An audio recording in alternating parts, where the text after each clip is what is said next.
The cheating wife's jaw dropped in disbelief, her mind scrambling to make sense of my behavior. She burst into tears, covering her face with her hands. As the truth sank in, the game was over, and her cozy little world lay in ruins. Yes, that's what I had. Or, at least, as far as I could tell, it really was. My wife Helen and I tied the proverbial knot almost 20 years ago. In fact, our 20th anniversary was just a few weeks away, on December 10th, and I could honestly say that I wouldn't change much to make our life together any better. We certainly had our arguments, but making up was always much more enjoyable. That's just how we were. There was only one truly dark period in our marriage, and that was in the second year. We both married young. I was 20, and Helen was only 18, and we had been childhood sweethearts, living around the corner from each other. My older brother Cliff married her sister Ruby a year before, and it seemed like the right decision. Our problem was that the other two had their first child within the first year, and we, apparently, couldn't. We both got tested, although the doctors told us we were worrying too much and just needed to let it happen, but the problem was Helen's parents, or rather, her mother, who kept urging us to start a family. Of course, their family was like that, and besides her sister Ruby, Helen had 3 more sisters. Elizabeth, my mother-in-law, desperately needed a boy, as she couldn't have one herself, and of course, Cliff and Ruby's firstborn was another girl. Pressure. The test results were quite inconclusive. Helen was fine, and I had a slightly lower sperm count or something like that. I didn't understand anything. The doctors assured us that there was nothing serious, that everything was fine, that we just needed to be patient, and that our first child would decide when to appear. We were patient, but that didn't mean our marriage wasn't under strain. Fortunately, as it turned out, we didn't have to wait too long, and in the 3rd year of our marriage, Helen gave birth, just as the doctor had promised. Linda was a wonderful baby in every way, but she was another girl. This, at least, dispelled our fears about whether we could have a child or not, and since then everything calmed down, and our marriage became perfect and continued in the same spirit.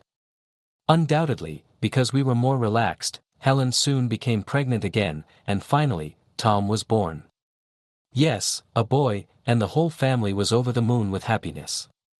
Don't get the impression that the girls were neglected or loved less, but the first son in the family just made everything special. Well, I did it first, I boasted to my older brother, but he just smiled back at me and told me to give him time. Well, he got it, and sure enough, the next year they had their first son, and damn it, if 8 months later, we didn't have another one, whom we named Ethan. Just like buses, aren't they? You wait an eternity, and then a whole bunch come at once. Probably because there were 2 brothers and 2 sisters, we all lived like one big happy family. Even when Helen's other sisters got married, they were just drawn to it. It was great for the kids, and of course, none of us ever lacked a babysitter when needed. As far as I know, the other couples were just as happy as Helen and I, simply enjoying the wonders of simple married life with a loving family around. There were a few other troubles, like when Cliff had an accident at work, and I had to be practically tied to him while they slowly transfused my blood into him. He got through it, and of course, I wasn't any worse for it, often joking brotherly that we were now truly blood brothers. As our 20th anniversary approached, we thought about how to celebrate it. Cliff and Ruby celebrated their anniversary a year earlier, and everyone enjoyed getting together so much that we decided to do something similar and booked a private room at a local hotel for a big gathering of family and friends. By that time, Linda was a very beautiful 17-year-old girl, younger and perhaps even more beautiful than her mother, with luxurious dark brown hair and huge green eyes that drew attention whenever she looked your way. They were similarly built, both slender, with beautiful legs and other attributes that perhaps a father shouldn't dwell on too much. Of course, she had a whole string of boyfriends, and one or another was constantly appearing in the house, but she had a sensible head on her shoulders, so we just went with the flow. Tom, as I always thought, was a bit more like me. More robust in build, and it suited him. He loved rugby just as Cliff and I did at his age, and at almost 16, he was already regularly playing as a halfback on his school's first team. And young Ethan, the youngest. Well, maybe he was going through a rough patch, and not being as good at sports as Tom, or, for that matter, as popular as Linda, poor Ethan was having a tough time. Nothing serious, you understand, he was very smart, perhaps even smarter than the other two, and did very well in school. He just behaved like a completely normal, completely incomprehensible teenager. That day. Maybe I should have been more understanding that day. Maybe I should have ignored the mess he left on the dining table. Maybe I should have just cleaned up after him. But did I? No. You won't go out until you clean up this mess, Ethan, I told him firmly. I'll do it later, he replied sullenly. You'll do it now, Ethan, I insisted. Why are you always picking on me, he shouted back, losing his temper. I'm not picking on you, I said sharply. You're a member of this family and you'll follow our rules just like everyone else. Who's going to make me? Ethan almost cried, really losing his temper. I will, I snapped, starting to lose mine. I'm your father, and you'll do as I say. My father? You? He shouted back. Are you sure about that? I suddenly stopped, my next line still stuck in my throat, shocked by what he had just said. Sorry, Dad, Ethan jumped up, with a pained expression on his face. Sorry, Dad. I didn't mean to say that. I'll fix it right now.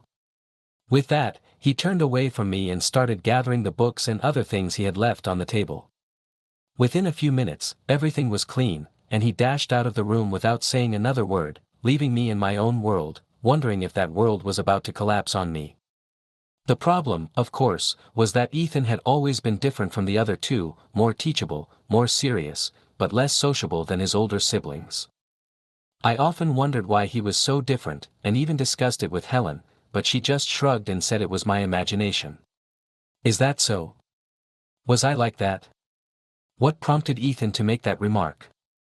If he had just shouted it in anger and left, I would have been mad at him, but that would have been the end of it. But he apologized so quickly and retracted the remark. Why? What did he know that I didn't? Damn! I really didn't want to think about the thoughts that were racing through my troubled mind at that moment. My first reaction was to rush off in search of Helen and demand to know what she had done. But where would that lead? What would I say? I could hardly just go and accuse her of seeing some other guy behind my back. If that were the case, she would just deny it, and if not, how could she forgive me for doubting her? Besides, it was 16 years ago or even more. But does that change anything? Is it still going on? My stomach churned, I felt like I was going to be sick, and I still didn't know if I had any reason to worry. Oh God, what a terrible day it was. Blood types. There it was, I thought, and without further ado, I went to our study and dug out the children's medical records. Linda, Tom, and Ethan. All O+, which, after donating blood to my brother, I knew was the same as mine. I felt a wave of relief wash over me until it occurred to me that blood types don't tell the whole story. If Ethan had been different, then that would have been one thing. But the fact that they were all the same type could just be a coincidence and didn't confirm that he was really my biological son. Oh God! What to do? DNA. I couldn't believe that such a thought had crossed my mind, and that one careless comment from an angry son had thrown me off balance. I was panicking for no good reason. But when Ethan couldn't meet my gaze throughout dinner that evening, I started to worry again. And when he bolted from the table without saying a word to anyone, I really began to worry. What's wrong with Ethan? Helen asked, having also noticed his strange behavior. No idea, I replied, shrugging. Do you kids have any ideas? They both shook their heads, probably not even noticing anything unusual. Was he upset about something? I asked, but they just shook their heads. Waiting until the two teenagers had left the table, I gathered the courage to ask my wife a bit more. Ethan is so different from the other two, Helen, I began. Any ideas why that might be? Oh, let's not go over this again, Billy, she replied, getting up to clear the dishes. He's not that different. He's just a bit deeper than the other two. End of conversation. Was it done on purpose? Or was she genuinely indifferent to it? I really didn't know. DNA. Why not find out about it? And 20 minutes later, I was already Googling on the internet. An hour later, my head was full of facts and figures, but honestly, I didn't get much smarter. Only on Monday morning did I find the name of the laboratory that conducted the test. It took me almost an hour to find it, and undoubtedly, my secretary would have done it much faster. But how do you explain to your secretary why you need it? Exactly. That's why I decided to do it myself.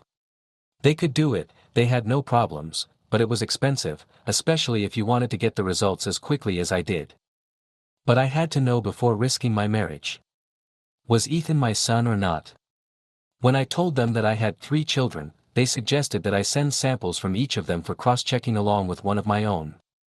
Have you ever tried to get even one hair from your grown-up children? It's not easy, I tell you, and considering that Ethan continues to avoid me at every opportunity, it was the hardest of all. Nevertheless, I managed, sent them off, and started waiting. Now all I had to do was wait for the information on whether Ethan was my son. During the next week, Ethan seemed to calm down again, probably feeling relieved that I didn't bring up the issue of his outburst. We almost reached the point where I felt I could gently touch on the subject, but I decided it was better to wait for the results since I had already gone down this path. My wife, of course, continued to be her usual loving self, and it seemed that nothing else had changed in our daily routine. I can't say that these were the most enthusiastic intimate encounters over these few days, but I didn't refuse them. Doubts gnawed at me from the inside, and although I tried my best to hide it from Helen, I just couldn't be with her without wondering who else might have been doing it over the 20 years of our marriage. One evening, we were having dinner with my brother and his wife, and when he and I were alone, I almost confessed my fears to him. We were very similar in almost everything, so if someone else was Ethan's father, reason suggested it couldn't be him. My God! Why did I even think that? Had I already become so paranoid? However, something stopped me. I shouldn't burden him with my doubts, and in the end, I was sure he would be there for me if the results were bad. I kept calm. Stayed silent. I was so silent that Helen asked me a couple of times if everything was okay with me. I'm fine, I replied. I just have a few things on my mind. For a moment, she looked worried but didn't question me further. The results arrived. I asked for them to be delivered to my office in case Helen came home before me and opened the letter. I read it with trembling hands, trying to understand what it all meant. Could this piece of paper mean the end of my marriage? I read it. As far as I could tell, Ethan's results matched mine well, and I relaxed, although I still didn't fully understand it. You probably guessed that medical terms are all Greek to me. In fact, the whole report was full of good matches and close matches, so it seemed like it was all a storm in a teacup. What a damn relief. I felt tears well up in my eyes and thanked the heavens that I hadn't told Helen about my fears. I decided to make it up to her that evening. Maybe invite her to dinner and then to. Rereading the cover letter, which I hadn't paid much attention to, I saw that the lab wanted me to call them and discuss the results. I guess it was just a way to make more money off me, and I wondered if it was worth worrying about. Hello, this is Billy Foster, I said when the phone answered. Dr. Crawford asked me to call him. After giving the woman some recommendations and other details, I was finally connected to the good doctor. Hello, Mr. Foster, he greeted me. Have you had a chance to review the results we sent you? Yes, I replied confidently. If I understand correctly, it seems my concerns about my son Ethan were unfounded. Yes, but I'm afraid it's not quite that simple, he blurted out, and the floor seemed to disappear from under me as I waited for him to shatter my world. Are you saying he's not my son? I mumbled in response. It's not that, Mr. Foster, he continued. The likelihood that he is not your offspring is less than 1 in a million. I would stake my entire reputation on him being your biological son. So, Ethan is my real son, I replied with relief. Yes, Mr. Foster. Then what's the problem? I continued uncertainly. What else could be wrong? By that time, I was already very worried because I had read somewhere that a DNA test could reveal genetic diseases and the like. Was Ethan sick? Did one of us have something terrible? What was he going to tell me? It's the other two samples you sent, the doctor informed me seriously. The ones from your son's brother and sister. Yes, what's wrong with them? I asked, starting to panic. Is something wrong with one of them? Well, it appears that they are only half-siblings to your youngest son, Mr. Foster. Half-siblings? I hissed at him. What does that mean, doctor? What are half-siblings? It means, Mr. Foster, he continued, that it is very unlikely that you are their biological father. I dropped the phone, and the next thing I remember is coming to with a group of my colleagues around me. Give him some air, I heard someone call out as I slowly came to, struggling to catch my breath. Are you okay, Billy? Another voice asked, and I nodded, trying to get to my feet. They helped me up, and I found myself sitting in my chair, with people behind me murmuring about how hot it was in the office and how stressed they all were because of the workload. What nonsense! If only they knew. They had someone take me home, telling me to take the day off. I was grateful that when I arrived, the house was empty. Helen was at her part-time job, and the kids were at school. I had to do it. I really didn't want to, but I had to. With trembling fingers, I dialed the lab's number again, and a few moments later, I was speaking with the doctor again, apologizing for cutting off the call earlier. I'm sorry, Mr. Foster, he said. I should have warned you in advance, but we only work by mail, and that can sometimes be very difficult. I told him I understood, that I was fine, and he went over the test results with me again. Ethan was undoubtedly mine. Linda and Tom were unlikely to be my children. But the results said all the matches were good or close, doctor, I pleaded. Could there be some mistake? If we had only one sample, he explained cautiously, we might well ask for another sample to check. But with two samples, it's almost 100% certainty. These two are full siblings, but I'm afraid it's unlikely that you are their father. But you said they were close, I repeated, desperately clinging to a thin thread of hope. What does that mean? Do you have a twin, Mr. Foster? He asked cautiously. Or perhaps a brother? My brother! I exclaimed excitedly. What does he have to do with this, for heaven's sake? You must draw your own conclusions, Mr. Foster, the doctor continued. If you could get a sample from your brother, we could run a check. But I was no longer listening. My little perfect world had indeed come crashing down. What to do about it? Did I want to end my marriage? Did I want to end my relationship with my only brother? You can cancel your wife, but you definitely can't cancel your brother. Maybe it was better to continue living as if I knew nothing. Continue living in a miserable lie. I couldn't. Anyway, what about Ethan? He knew something, that's for sure, but it seemed he had the wrong end of the stick. Of course, from then on, I would see my son Ethan in a different light, but would I love Linda and Tom any less? I couldn't imagine that I wouldn't, how could I? They were my children, regardless of whether my seed created them or not, and no piece of paper could change that. And what about Helen? That was the question. What about that bitch? And my bastard brother, for that matter. And Ruby, my sister-in-law, what about her? How would she take the news? How would the rest of the family take the news? Too many questions were spinning in my head. Oh God, it was all so complicated, and I didn't feel ready for this trial. I remember walking out the front door and starting down the street, but the next thing I remember is waking up in the hospital with bandages on my hands. I had fallen under a car, being drunk as a skunk, but I didn't know that at the time. Billy. Are you okay? I turned to see who asked the question, but it hurt. It hurt like hell. It dawned on me, and I realized it was my ex-wife talking to me. No, not yet, anyway.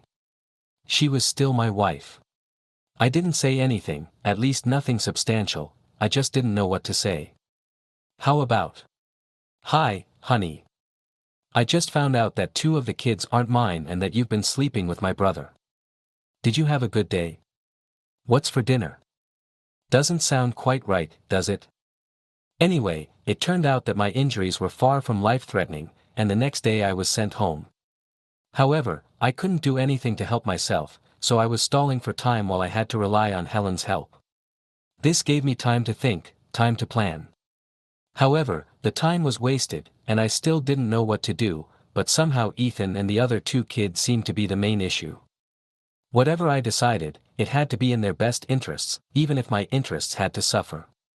From now on, Helen's interests would be at the bottom of the list. I only knew that our 20th wedding anniversary was approaching, and the room for the big dinner was booked. By that time, everything had to be settled. For about a week or so, I more or less got back to normal, at least physically, and everything seemed to return to its usual routine while I thought about what to do. Except for Ethan, who seemed to be in danger of going off the rails and was just at the age to do so.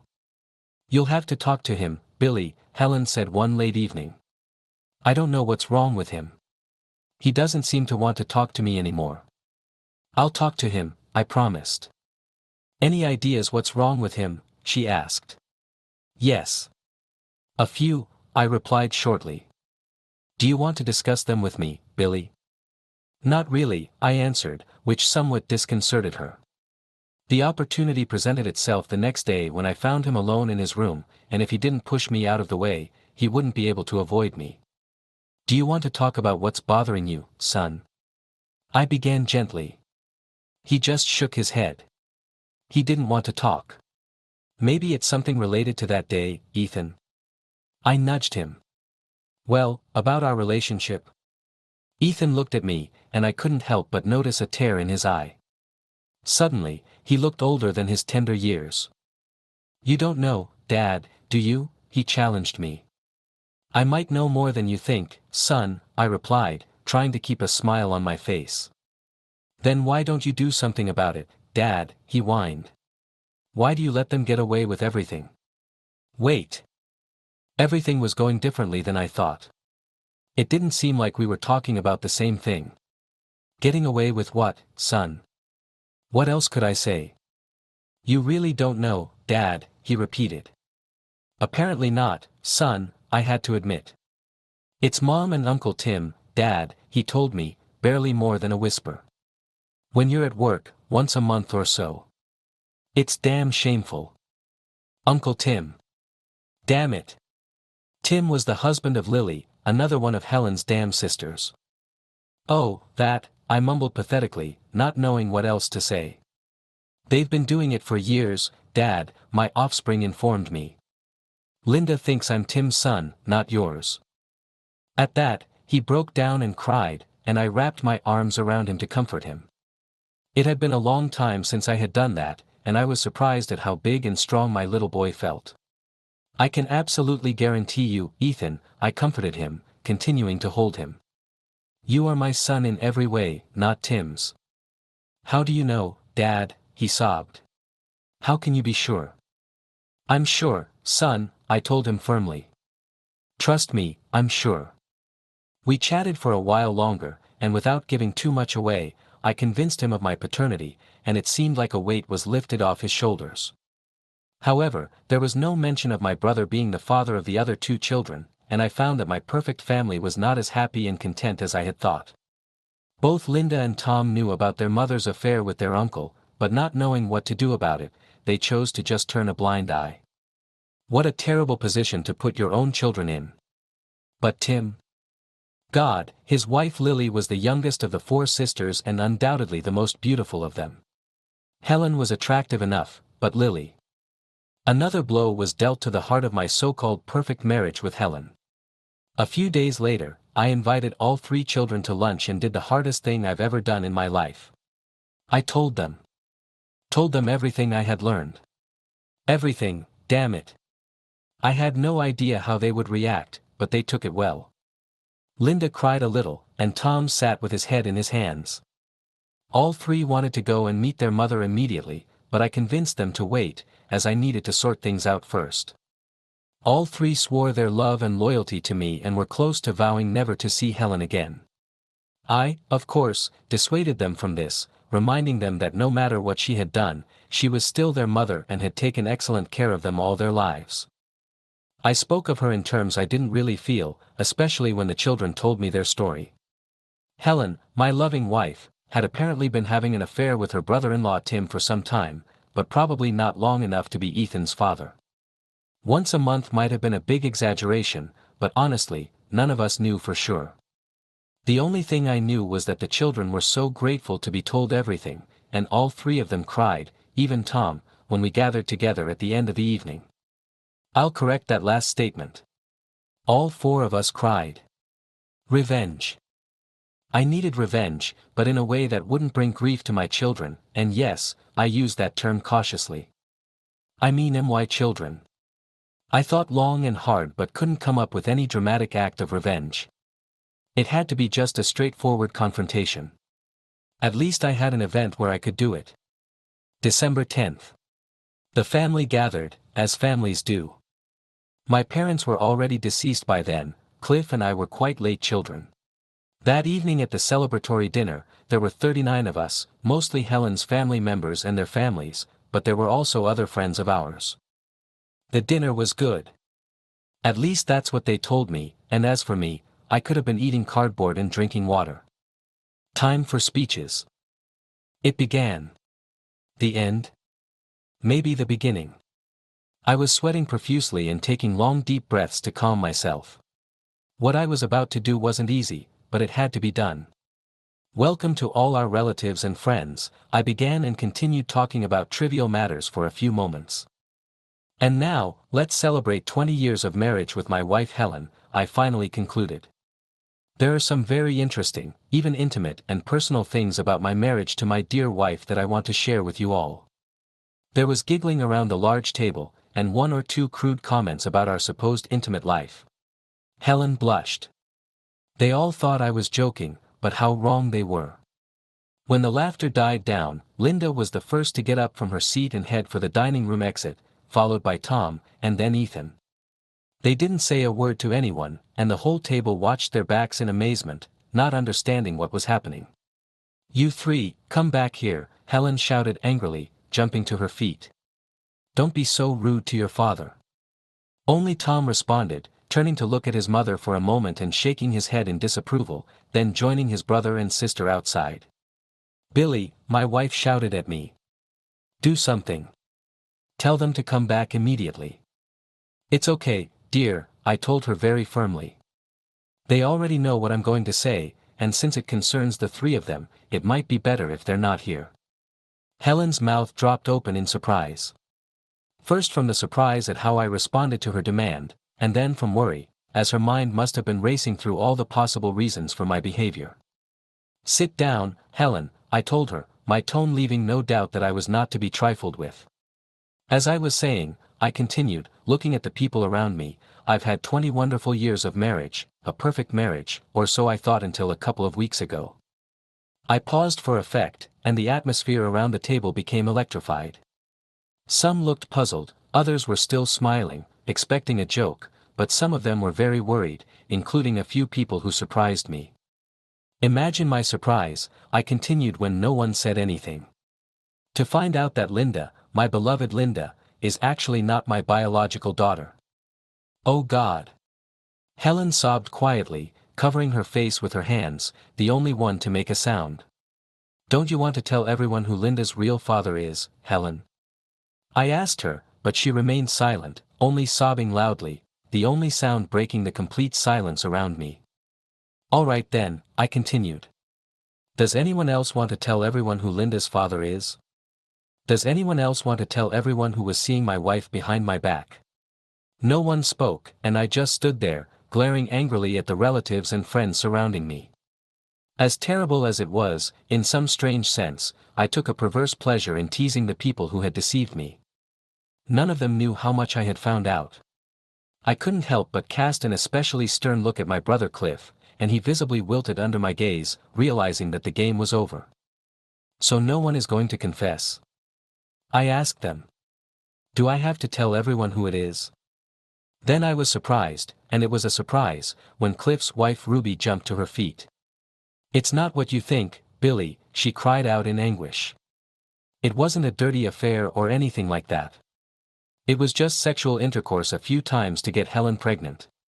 The whole family was desperate for a boy, especially the mother, and you didn't seem capable of fathering a child. Luckily no one hit me with the proverbial feather at that moment, or I would have been knocked over for sure. As sure as eggs. She knew. She damn well knew. Ruby knew that her husband, my brother, was the father of my daughter. I looked around the table and saw that it had split into two camps. Friends who didn't know, and family who mostly seemed to know. As I stood there trying to collect myself, friends, one by one, stood up, made excuses, and left embarrassed, leaving us with 17 or 18 people, all family members.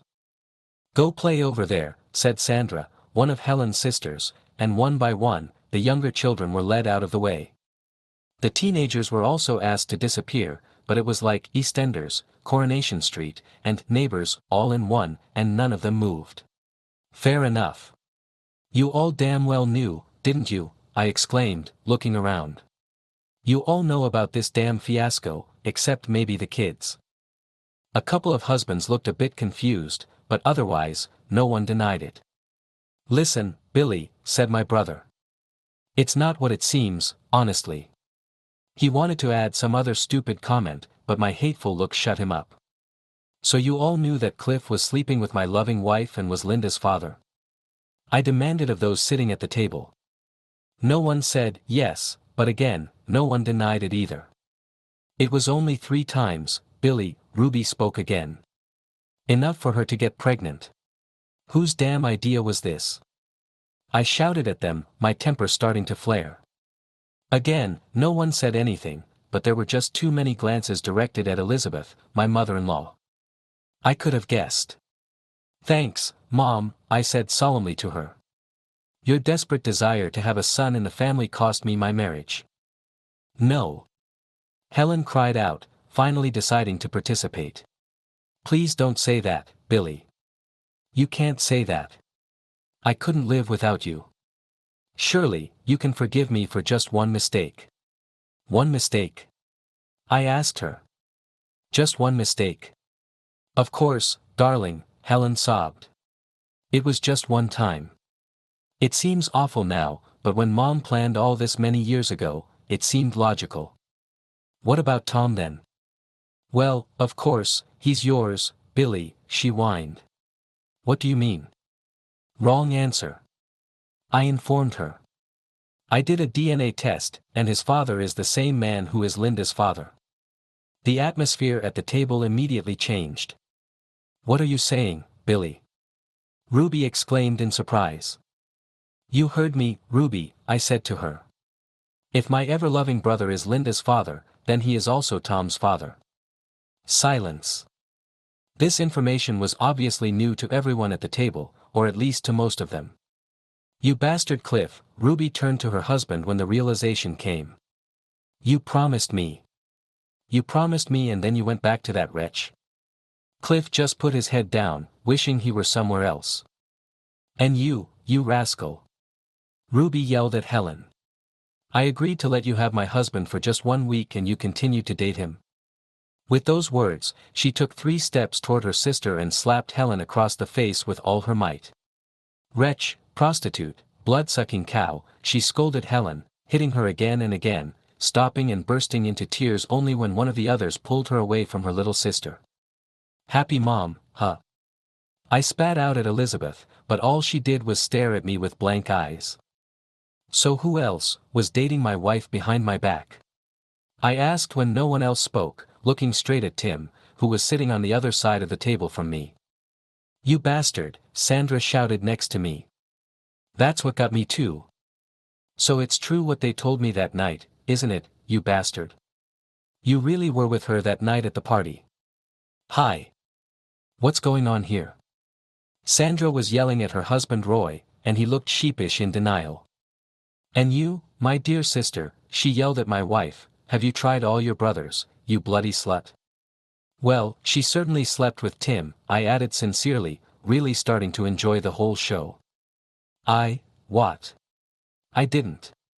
Tim wasn't even a very good liar, nor was he very agile that night, failing to dodge his wife Lily's fist when she punched him in the nose. "Don't come back to our house tonight," Lily shouted at her husband. "And in general, never come back. This applies to you too, Ruby told Cliff. I'm divorcing you and never want to see you again. The three offended sisters held hands and headed for the door. You're not our sister, they shouted in Helen's face, breaking free. Are you happy now, Elizabeth? I asked my mother-in-law, but her expression didn't change. She sat staring straight ahead while Helen continued to sob in her arms. Sorry, Billy, Alan, my father-in-law, finally interjected. If I had known. He trailed off, lost for words, but he was the only one of those bastards who made any effort to apologize. Then Brother Cliff walked around the table and approached me, extending his hands with an expression of extreme shame on his face. Billy, he coughed. Billy, what can I say? Nothing, bastard, I spat back, and without much force swung at him and hit him right on the chin. Maybe the force wasn't great, but the timing was perfect, and he staggered back, tripping over a chair and sprawling on the floor, not in a hurry to get up. I think it's safe to say that at that moment, the party fell apart. It seemed like all the fun had left the evening. That evening, Helen never returned home, and in fact, except for picking up a few things, she never came back again. The children refused to talk to her for some time after that, but no matter how much I hated her, I had to think about the long-term well-being of the children. Eventually, they came around and accepted her back into their lives, but not in the same way as before. I was the dad, and she, well, I think she became more like a beloved aunt. The whole family fell apart. Two of the three sisters who left that night got divorced, and only Ruby stayed with Cliff, although she gave him hell, deciding that what's good for the goose is good for the gander. Ruby showed up a couple nights later, when the kids weren't home, and it quickly became clear what was on her mind. Whether it was revenge for her or a desire to get back at me, I never knew, but I got my payback. There was no love, no compassion, and we just copulated like rabbits for hours on end. It was strange, just like intimacy with my wife, but different. Afterward she thanked me and left, and I didn't find out until months later that she had made a habit of it, slowly going through Cliff's buddies until she had slept with almost all of them. Would their marriage survive? I don't know, and I didn't care, not my problem, but it must have been a damn shame for that damn brother. 3 weeks later, one of the sisters, Lily, the pretty one, called me and invited me to dinner. I went, we ate, talked, romanticized, kissed, and eventually, ended up in bed. But this time it was different, and after the initial passions, we made love, and it was again like my early days with Helen. I don't know why Tim was neglecting his marriage, but it certainly had nothing to do with Lily's sexual appetite. The sweetest pill was probably when Alan, the long-suffering husband of my former mother-in-law Elizabeth, decided he'd had enough of her interference, bought a 12-meter yacht and spent the rest of his active life sailing the seas of Europe. It came in handy. I, and sometimes the kids, spent a week or two sailing with him, and places like the south of France, La Rochelle, and the Canaries became familiar to us. Linda met and eventually married a young Spaniard she met during one of the voyages, whose family owned possibly the largest marina in Europe. That came in handy too. The two boys are still playing on the field, perhaps being warned against marrying too early, as their father did. They had time. And me? I don't see Helen, but the kids tell me she lives day by day and often asks about me. The kids tell me, and I just grumble. Oh, and I'm thinking about trying my hand at the perfect marriage again, but this time with Lily. I think we love each other, but we're both still a bit cautious. We'll see. I want to be sure I'm not marrying Lily just to spite Helen, but I'd love to see her face if it happened. The end. Thank you for your time.